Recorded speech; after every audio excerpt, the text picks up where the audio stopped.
Narito tayo ngayon upang matunghayan ang talaga namang nag-iinit at napaka-latest na issue ni Ate Erica.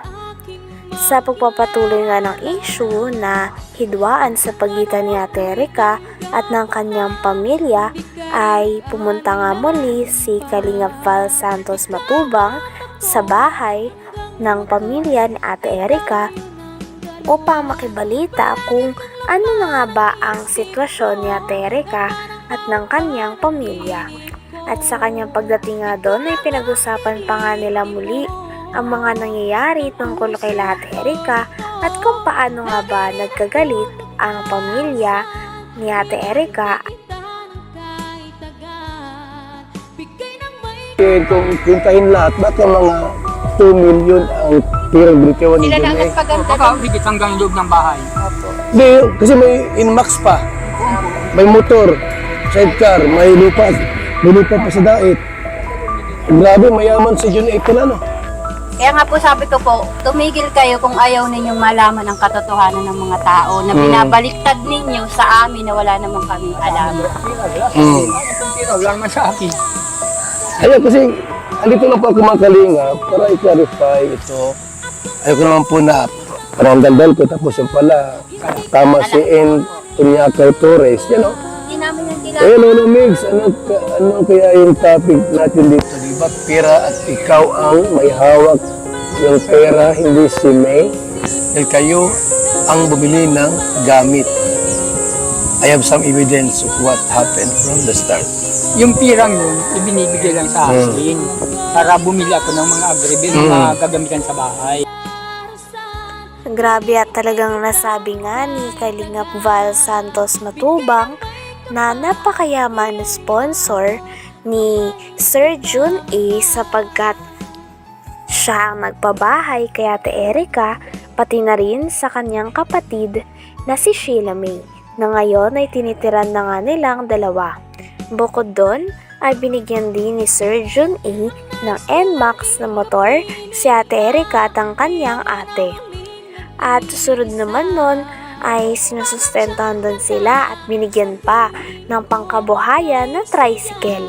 Kaya naman makikita nga natin na talagang lubos-lubos talagang tumulong si Sir Jun A. At dahil dito, nasabi naman ng tita ni Ate Erica na marami daw talagang hindi alam ang mga tao.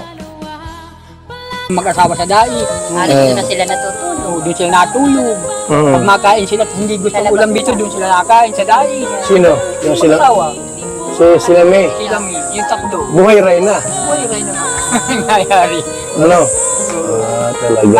Uuwihan dito, ni isang mansanas, hindi man lang bigyan yung apo. Grabe naman. Ayun. Kaya po, kasi nangalingan po yung sinasabi po niya ni Amy Torres. Alam ko po na lagi yan kausap po ni May, magdamag-damag, magkausap po yan lagi dyan po sa kwarto. Yan po lagi ang magkausap.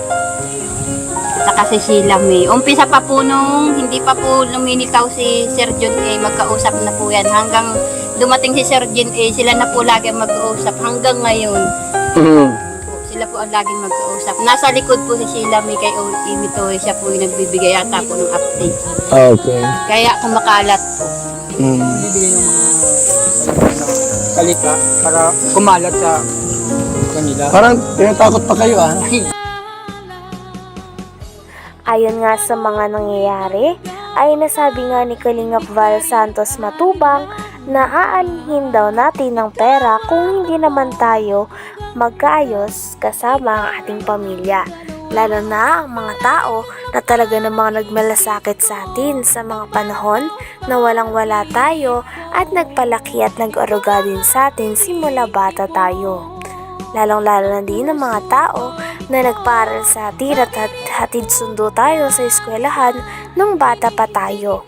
Kaya naman sa mga nangyayari ay talagang nakakalungkot na parang inabando o hindi na inaalala ni Ate Erica at ng kanyang ate ang kanyang lolo at lola pati na rin ang kanilang kapamilya dahil hindi na nila ito binibisita at nagiba na nga daw ang ugali nila base sa kanilang lolo. Sinasabi nila. inaano ako. So maganda rin yung malaman natin lahat ang pangyayari po. Nandito kami, ating kalinga, para malaman natin ang buong katotohanan bakit umantong sa ganito na salip na magkaisa yung apo at lolo parang hindi maganda ang nangyayari. Aanin niyo po ang pera kung sira naman ang relasyon sa magulo. Ito ang pinatumayaman sa buong mundo. Kung sira naman ang relasyon, wala din silbi po yun. Ang mahalaga po yung magandang samahan. So, yung mga sinabi pa lang nila, hindi totoo pala. Naghahambog lang. Sinungaling. Sa din yung imitoris niya, butog yun. Si Torres. Sisilam niyang gapa nun. Sinabi pa nga sa post na talagang parang sobra na daw ang pamilya, lalo na ang tita ni Ate Erika at ang lolo ni Ate Erika sa kanya. Kaya naman pinagtatanggol nga ng post na ito si Ate Erika at ang kanyang ate. Talagang sabi nga ng lolo ni Ate Erika ay napakarami daw maling impormasyon doon at talagang pinaliwanag din ni Lolo Miguel ang kanyang sarili sa mga manonood. Talagang marami pa nga mga bagay na hindi nalilinaw tungkol sa issue na ito, kaya mareresolba pa kaya ang mga ito? Dahil nagagalit na nga talaga si Lolo Miguel pati na rin ang tita ni Ate Erika. Talagang habang patagal na patagal ay mas umiinit na nga ang issue nito. Sino nga ba ang tunay na may mali? Ang pamilya ba ni Ate Erika o sila Ate Erika at ang kanyang ate? Yung mga sinabi pa lang nila, hindi totoo pala. Naghahambog lang. Sinungaling. Sa din yung imitoris niya, butog yun. Si Torres. Sisilam niyang gapa nun. Ang kausap palagi. Lagi nasa likod yun yung layo. Kaya naaalaman. Ibinubog ako. Meron na palang motor si Erika. Max. Oo, meron. Anong pala yung motor niya? Murang nga pa. Mabuti, may lisensya naman yun. Kinunang yun nila sila, di ko anig dun eh. Ang lisensya. Sisya sila. Talagang Si Arnie. mahal na mahal ni John Lee, ano? Nakuha na nga ba? Tapos sa may lote sa Dait. May lutis guys. Wow, grabe, congratulations. Tapos may bahay pang maganda. Walang masamang tumulong. Meron lang kasi magpabot ng reklamo sa atin. Itong si Lolo. Pinag-usapan din nila na talaga namang napakalaki daw ng bahay na natanggap ni Ate Erika at ng kanyang ate na si Sheila May galing kay Sir June A.